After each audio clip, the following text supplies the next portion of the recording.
చాలామంది అంటుంటారు, నా పరిస్థితి ఇక మారదేమో అని అంటుంటారు. చాలామంది అంటుంటారు, నా భవిష్యత్తు ఇక అయిపోయింది అని అనుకుంటూ ఉంటారు. చాలామంది అంటారు, ఇక నా జీవితంలో ఏ హోప్ కూడా లేదు, నా జీవితం మారడానికి అని అంటుంటారు. కానీ దేవుడు ఈరోజు అంటున్నాడు, నీ జీవితాన్ని మార్చే మార్గాన్ని నేను బయలుపరచబోతున్నాను అంటున్నాడు. హల్లెలూయా.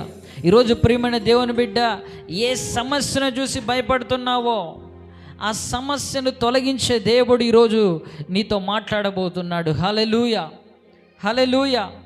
మనిషి అంట సమస్యను చూస్తే భయపడతాడు, అదే విశ్వాసి సమస్యను చూస్తే నవ్వుతాడంట.